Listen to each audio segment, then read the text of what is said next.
You know, about 30 years ago, Ford created what has become an iconic car for the company. It was a Ford Explorer, and today I have the pleasure to show you the 6th generation Ford Explorer. It was unveiled right here at Ford Field in Michigan, and right now we're gonna have a chance to chat with the guy responsible for this car, the chief engineer.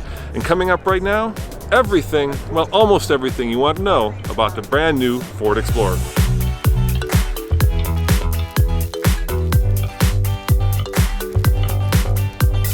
I think my favorite part of this new Explorer are these quad exhaust pipes, because you might be wondering what's under the hood, and there are two engine choices. The base is a 2.3 liter, basically the same engine that's in the Ranger and the Ford Mustang, but tuned differently for this car. And the upper engine is what's under the hood of this car, the 3 liter twin turbo.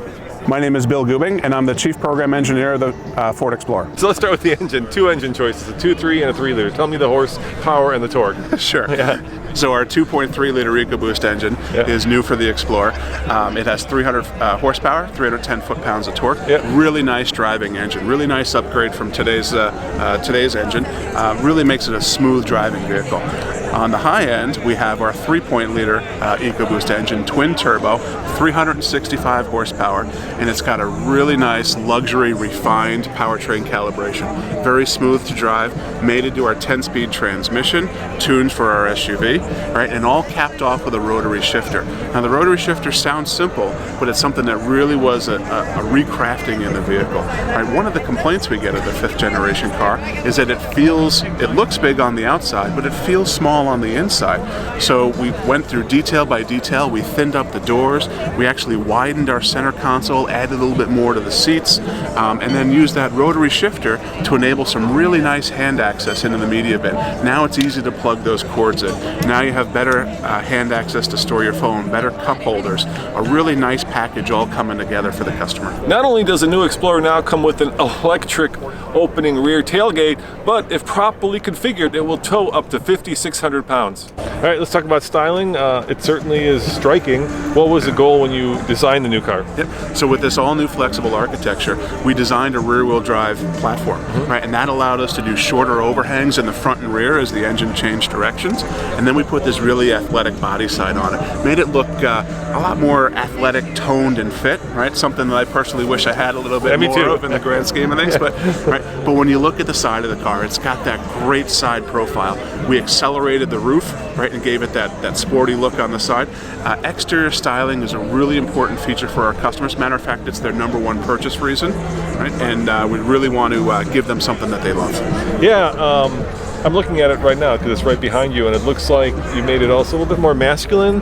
Feels a little bit more purposeful, I guess would be a good word. That's a great way. Yeah. Yeah, we really like that athletic and toned look, right? If you put the 5th generation next to the 6th generation, you can really see that evolution of the body style. It still says Explorer, which is something that's very important to us, but it's just the next step in You've come a long way from that square one, right? Absolutely. The very first one. When you see those pictures, it's pretty amazing. Now, of course, all-wheel drive is also offered, right? So what are the trim levels? Yep. So we have our entry series, then we have our XLT, we'll have a limited, and then the Platinum as well. And of course, there are 2 additional Ford Explorer models coming very soon, and that is the Ford Explorer ST and the Hybrid, and those will be revealed at the upcoming North American International Auto Show, and we'll have complete details. You haven't announced pricing yet, but you said that the entry level will be a couple hundred more than the current version. Yep. Our goal for the entry is $400 increase, and for that we've absolutely packed a ton of new features into it, a ton of new standard features into it. Right. The #1 feature that has been requested by our customers was Power Liftgate. Power Liftgate is now standard on the car. Right. We've added our Copilot 360, which gives a host of driver assistance technologies, including automatic emergency braking, blind spot indicator, auto high beam. Really nice overall package for the customer. We went to an 8-inch screen. Today's standard screen is a 4-inch. Now we have an 8-inch screen, which is almost 3 times the amount of screen area in the vehicle. Really looking at all the different aspects of the car. The one that really pops, of course, is a 10.1-inch screen, right? It does. That's a really big screen. Was the placement of that on purpose in the middle? Because it really stands out when you look at it. It was, so the 10-inch screen is available on Platinum, 10.1-inch, and we took a modern approach to that, right? We chose to go portrait portrait with the screen, because how do you look at your phone as you're sitting there and scrolling it? You're not really twisting your phone sideways. You're looking at it like this, not like that. Exactly. Like that, yeah. We chose to go portrait. And what's great about it, when you look at a map, right, when you put the map full screen on that screen, you can see so much of what's ahead of you, right?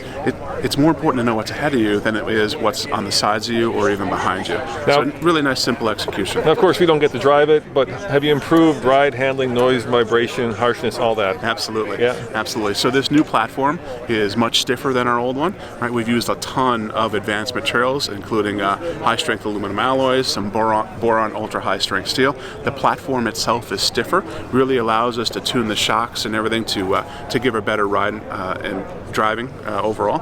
And I think it's something that when you get a chance to get behind the wheel, you're really going to enjoy the experience. Yeah, one of the things I noticed is there's like a one push opening of the back seat so that you can get into the back seat, right? The second row, there's a one push system. Yep. Was that something that customers wanted? Absolutely. So we call that our easy entry seat system. You're much better at marketing than I am. That's okay. And I'll tell you, it's one of my personal pain points on the vehicle, right? I have young kids in my household, and nothing is more frustrating than when you once you get in the car and all of a sudden you hear your young one say, "Dad, can you help me? I can't move the seat."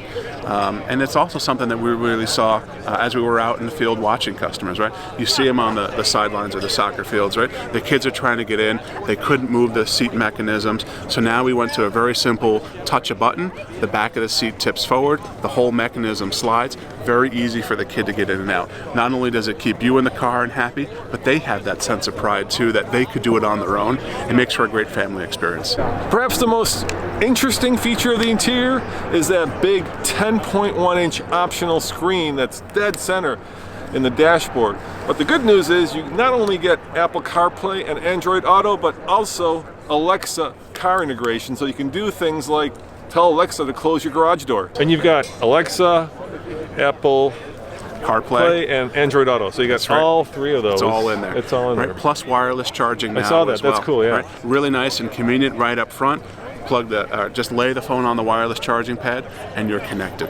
How about fuel economy? That's not been released yet, right? No, fuel economy we haven't released yet, but I can tell you we're targeting up to 500 miles range, right, which is really a huge improvement from where we're at today, and something I think our customers are going to enjoy. And if you're wondering what cars Ford benchmark, in other words, what cars people cross-shop with the new Explorer, Ford says cars like the Grand Cherokee, of course the Durango, and even the Range Rover. Yes, indeed, the Range Rover. When we benchmark, right, we have to look at what's above us in the premium segment. We have to look within our own segment, and then we also have to look at what's up and coming in the smaller vehicle segments. So we've really looked above, below, and even within, trying to make the best package overall. Everyone comes up with great ideas. This industry is moving so fast, and we're happy to share with everyone. Right, so above, give me some names. What cars? So Grand Cherokee, I figured, right, is one of the big ones in our segment. Right now, they're a two-row, right? So us being the third row vehicle and having that extra flexibility. Durango has 3 rows. Durango does, right? I would say we're probably a little bit more competition with the Grand Cherokee. But in the grand scheme of things, we go all the way up to a Range Rover. We've seen Highlander, Pilot, Grand Cherokee, the Chevy Traverse. Right, it's a very competitive segment. And do you think that more customers will go for the all-wheel drive or rear-wheel drive? I know you built the rear-wheel drive platform, but which one do you think is going to be more popular? That's an interesting question. I think we'll probably see a little bit more all-wheel drive or four-wheel drive than we did with the front-wheel drive 5th generation car. I think some people will opt up to the four-wheel drive system now, but we'll really let the customer decide where they want to take their overall purchase. All right, you've given me all the information that I want to know, but I have to ask you one last question. This is my softball question. So what's your favorite feature? My favorite feature? Yeah. I am enamored with the way the car looks. Okay, styling. Right. That exterior styling for me, it's just a home run. It's something when I sit in it, I feel really good about myself. It makes me feel like I've accomplished. It just gives me that good glow and that feeling, and I think our customers are going to enjoy it too. So is your job done now that your baby's out here, or is it just starting? Well, I'm really happy to be able to show it to you, Yeah. right? And now I got to go finish the execution phase, right? Working hand in hand with our assembly plant and really building a quality product for our Yeah, and where's customer. it built? Chicago. Oh, cool. Okay. Yeah, that's where I grew up. So nice. Well, thank Awesome. you very much, man. Thank you very Appreciate it. much. Thanks. Great talking with you. Thank you. And of course, there's important numbers that we don't have yet, including pricing. But Ford says that the base model will be only $400 more than the current model. We also don't know fuel economy, but we do know that it will be available this summer. As always, this is Roman reporting for the Fastlane Car. Check out tflcar.com for more news, views, and of course, brand new Ford Explorer reveals and reviews. See you guys next time. Ciao. Rear. There's my favorite automotive journalist, Hey, Roman. Tom Volk from Driven Car Reviews. What's your YouTube channel, Tom? It's Driven Car Reviews, Roman. Is it? Good to see you. Good to Always see you. good to see you. You know, you do much more professional reviews than I ever you managed. say that all the time, It's but true. you have so many more subscribers. But come on over to my channel. It's pretty good. It's damn not good. as funny as you are. But it's much more professional and probably a lot more accurate. No, I don't know about that.